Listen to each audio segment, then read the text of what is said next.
welcome back, listeners, to another episode of the BizBlend Podcast, where business meets personal growth and mindset fuels your bottom line. I'm your host, Sana, and today in this episode, we are diving into something that blends leadership, dentistry, technology, and personal transformation. Now, before you think, are you thinking like, wait, dentistry? Stick with me, listeners. Our guest today is redefining leadership beyond the operatory. Meet Dr. Jordan Sanders. He's isn't just a dentist, he's an educator, an entrepreneur who is embarked on a mission to help health professionals and high performers scale their impact without sacrificing their well-being. Now, a bit about Dr. Jordan with all of you listeners. He's built a multi-million-dollar dental practice, launched a national education brand, which is Ascent Dental Education, and he's here on BizBlend to talk about the lessons learned along the way. From burnout to balance, from identity loss to intentional living, we are going to explore some of the most important aspects like time management, personal growth, and how our mindset shapes not just our career, but our lives. So, with that, Dr. Jordan, welcome to the show, and it is such an honor to have you with us. Oh, thank you, son. It's really nice to be here. Okay, Dr. Jordan, I mean, you have led a thriving practice, you have built an education brand. I mean, they are serious, major time commitments. But I'm not exactly sure, but I guess you must have experienced burnout along the way. So, how did your relationship with time and productivity evolve through all these years? Oh, man, that's a great question. Burnout is such an interesting thing. You don't think that you're burnt out until it comes and hits you in the face.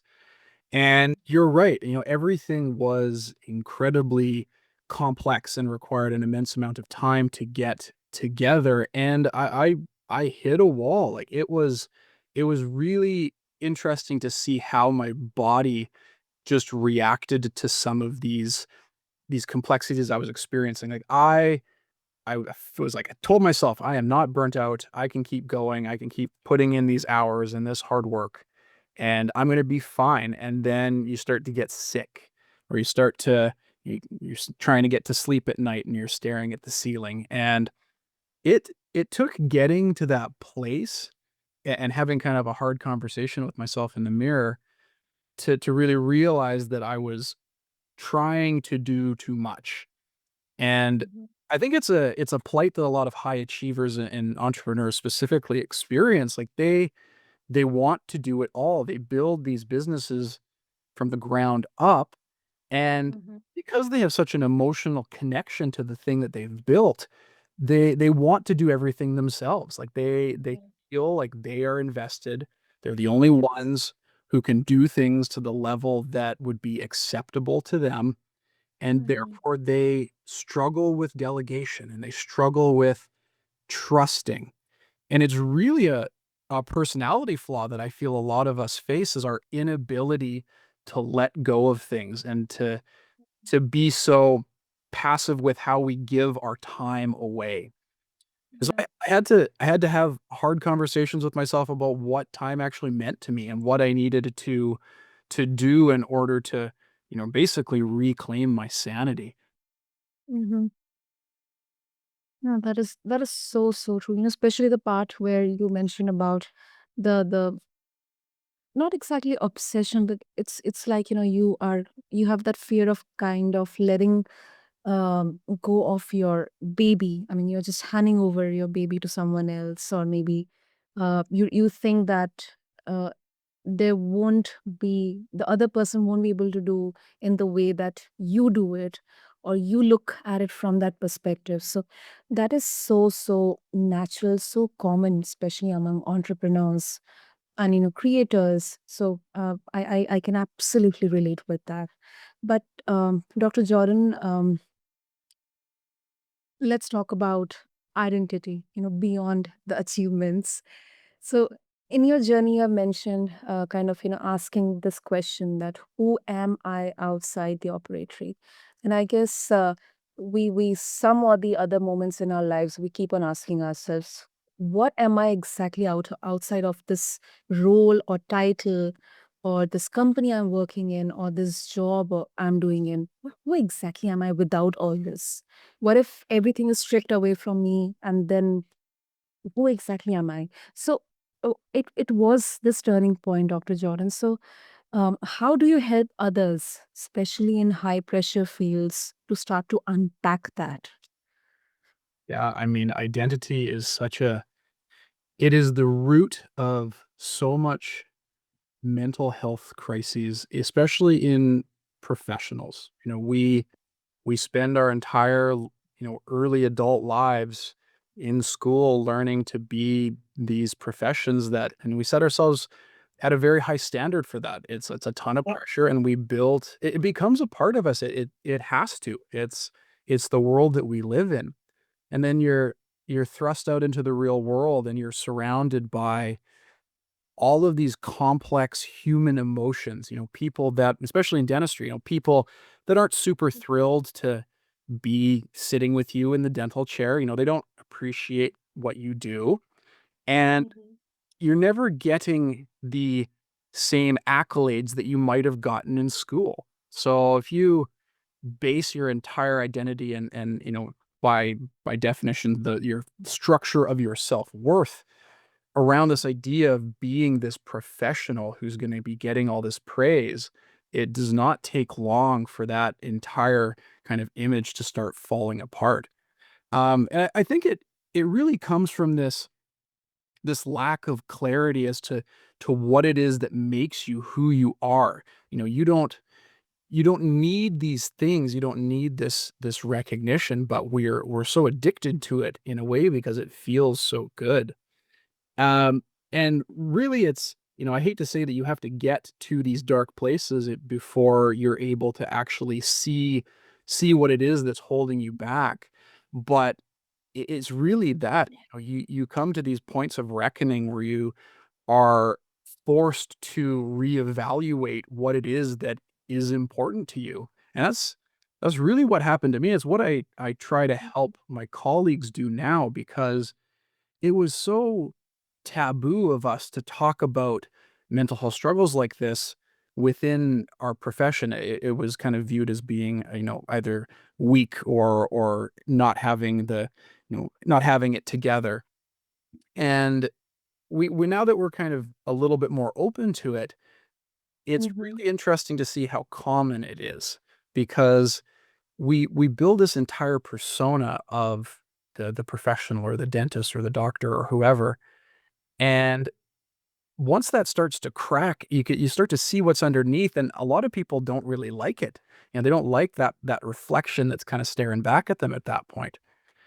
And so Mhm. we really try to help people disconnect their self-worth from their achievements in dentistry. We help them to identify what it is that really makes them tick, what actually, fires them up about the reason that they got into the profession in the first place. And we help them build tools in order to access that, to get, to have that be front of mind when they run into difficulty within their professional day-to-day lives. And it's really transformative. Like it's probably one of the most rewarding things to see is just those aha moments that your colleagues who are your friends and you value their well-being, just seeing them able to look at their life through a different lens and let go of some of that struggle. Because it's so common, it's so sad that we spend our days attached to this image that doesn't serve us. That is right. That is right. And Dr. Jordan, when you were having that moment, how exactly did you navigate through it? I mean, did you have any specific practices or reflective tools that helped you maintain that separation between who you are and what you do? Yeah, absolutely. I mean, it's gonna be different for everyone. One of the probably most interesting revelations that I've had. The practices that have been most kind of impactful to me, visual references. So, a easy example of that is I wear a bracelet on my right wrist that has a Latin saying that says "Memento vivere," which is Latin for "remember to live." And it is my kind of grounding tool that I use to and I look at it and, if I'm having a tough moment or I had a difficult conversation or a negative interaction, and it's my kind of mental bookmark almost into remembering the things that I've done that have been really good and the things that have helped me feel really positive and to kind of come back to those. So, like Mhm. grounding exercise. I find that journaling is really, really powerful. Specifically, more recently, I've actually been implementing a lot of artificial intelligence and having conversations with those types of systems to help unpack certain scenarios in a kind of meaningful and instantaneous way. Um, Mhm. and then just, living healthy, getting some exercise, being very intentional about how I process those feelings, almost like if I, and use an analogy of sailing through the ocean, you have to ride the waves sometimes. If you try to fight them, they're just gonna wash over your boat. But, if you ride through them, accept that the feelings are gonna be hard, that facing them is gonna be scary, but Mhm. you riding with them is a way to just allow them to be exactly as they are and nothing more than that. It's it's really just a practice in mindset and mindfulness because we Mhm. all have this power. We have the ability to tell our brains that we don't need to think that way, but it's not easy and it requires a lot of very intentional self conversation. Yep. Yep. And I guess it also requires the openness to embrace changes, because change kind of, creates that uh, fight or flight mode within us. And so that's a beautiful analogy you gave, Dr. Jordan. And as you mentioned about kind of using technology, so let's talk about dentistry. I mean, it's evolving fast. We are seeing 3D printing, we are seeing digital workflows, how it is reshaping the field. But you also emphasize on mindset other than technology. So, how do you integrate mindset coaching into your education programs for dentists? Yeah, it's really it's honestly great. It's been a really exciting and rewarding journey going down that road. Probably like the best thing I can tell is with a story. My dental school days were like most of my colleagues. They were Mm-hmm. really just filled. It's all you know. All you know is the schooling, and that was the same with me. I was forced to just put my head down and grind out all of this stuff in school. And at the end of it, you have this mindset where I was constantly in competition with my classmates. You're trying to get the best grades. You're trying to, Yeah. make yourself look the best amongst the faculty, the patients, whoever it may be.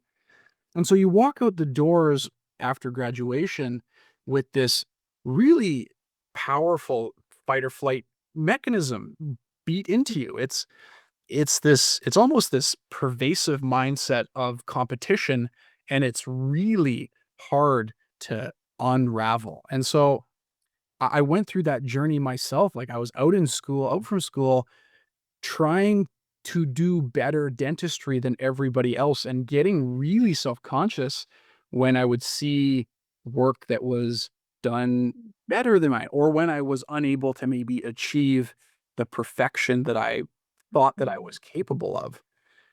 And so after kind of working through all of that, now we go to other dentists and we basically just help them unpack that themselves because it doesn't take having conversations with too many dentists to realize that the profession attracts a very specific type of personality. There are people that are very generally type A, Right. perfectionistic by nature, maybe a little bit critical, either of themselves or other people. And you have to kind of sit them down and start to say, okay, like, where does this come from? Why do you feel this way when this kind of thing happens? And start giving them tools to start breaking those patterns. Cause it's like with muscle memory. It's like working out a muscle at a gym. Every time you go there, that muscle gets stronger and stronger. And it's just like your negative mindset. The every time that you walk down that road of Mhm. negativity where that pervasive kind of thought process comes into you, you're going to strengthen that process. You're going to give it more power. And so we have Mhm. to look at this and help people disconnect that road so that when they have the option of walking down that one, they instead choose to go down a different path. And, I wanna say that it's really complex and super, thought-provoking, but really it's just about leveling with people at where they're at and offering them ways to reclaim some of that mental burden. Most of the time, it just comes in the form of time. Like, people are busy. I know, especially, dentists were running around all over the place trying to do dentistry and run a business and, you know, take care of our families and, do well by our communities and offer all of our time to all of these people. And it's a lot. And sometimes there's not a lot left at the end of the day for yourself to be able to actually invest in your own well-being. And so this fundamentally is where it starts for us. We start people by reclaiming their time, giving them less things that they have to think about every day so that they can spend some more time investing in themselves because there's no shortcut to the hard work. You have to be willing to I always tell people like I can't help you if you're not swimming towards me. And so the people that get there and are ready to make those steps, they are they want to, they just are so overwhelmed by their day to day that they need an opportunity to be able to even think about it. And so that's really what we do as a start. And that is really, really fascinating.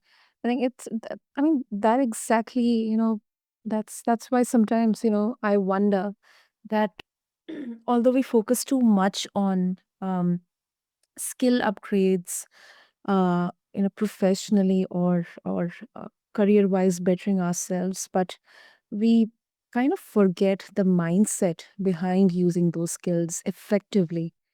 So that's a really powerful reframing. And Dr. Jordan, a bit of a contradictory perspective. So although I am completely on with you on the intentional living, but especially in the business aspect, some might argue that in the early stages of building a business or a company or a brand, you have to hustle hard and sacrifice balance to get ahead. I mean, so many times I've heard about this. What's your take on that? I mean, can we really have both in the beginning, or is it something we should kind of have milestones? But okay, maybe the first 5 years, let me just sacrifice everything. Then the next 5 years, let me think about how I can get back to that balance. That is such a good question because I hear that all the time, and I'll tell you exactly what I tell them. Mhm.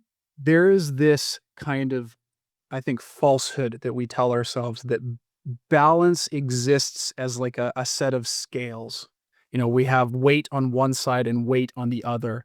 And, on one side is our career and the other side is our life. And, if we put more weight onto one side, it's obviously going to tilt the scales in that direction.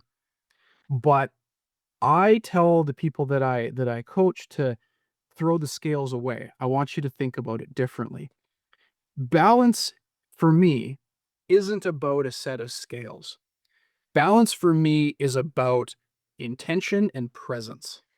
So As an example, when I am at work, I am 100% focused and have 100% of my intention focused on my work. When I am at home, I have 100% of my intention and focused on my family. And what I do is that is balance for me. So balance is not giving up one for the other. It's about creating intentional space for everything to exist in its own way. It might not be equal, but if hustle culture, I think unfortunately creates a lot of broken families. And Yeah. we need to kind of sit and look at this and say, yeah, you might need, maybe you're working a 12-hour day. Maybe you're going to your startup business that you've put together and you're putting in 12 hours of hard work.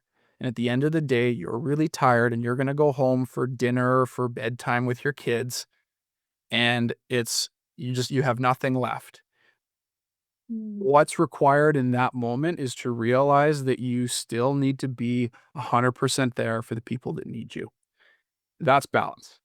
It's not easy. It's arguably harder, but it's a mindset shift that basically says, I'm going to give 100% of myself to the thing that I am focusing on in this moment, Mhm. regardless of where things are. And if I don't have the energy to do that, it just means that I need to create space somewhere. Because if you're really that burnt at the end of a day, you need to have a look at really where your intentions lying and really what you're doing. Are you using your time productively? Could you create some more time somewhere by offloading low value tasks? So that's really the audit that we do. We say, you've spent 12 hours at the office. Do you need to spend 12 hours at the office? Can I give you an hour of time back somewhere so that you can go home an hour early and have dinner with your family or go to the gym or read a book? That's my definition of balance. And that's where, it all circles back to the most important point you mentioned in the beginning about, delegation, you know, having the company of like-minded people, your team members who, can help you both in your practice and also give you that time to, work on yourself as well. And the same time be replicated for them as well by Yeah. the leader. Yes. So that is really, really, it's really well put, Dr. Jordan. So before we wrap up, what's the best way to connect with you, Dr. Jordan, if our listeners would like to?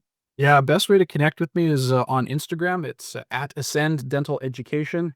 If anyone goes on there and sends me a DM and puts Sana's name beside it, I'll send you a free little tidbit on how to save some time. It's one of the exercises that we do with our coaching clients on how Mhm. to really audit where your time is going and if you can create some more space. I found it to be a very powerful tool for people that feel like they're burning out or they're lacking that balance that we spoke about. That's great. That's great. I'll make sure to have the links and the details mentioned in the show notes. And Dr. Jordan, thank you so much for this practical, insightful conversation. And I really appreciate how you bring both heart and strategy into everything you do, in the dental world or reshaping how we define or think about success and then well being ourselves. Thank you. Thank you.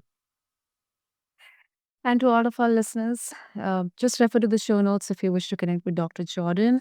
And also, just a quick note from my end that business isn't just about the bottom line, listeners. It's about blending growth, mindset, and leadership in ways that can make life richer.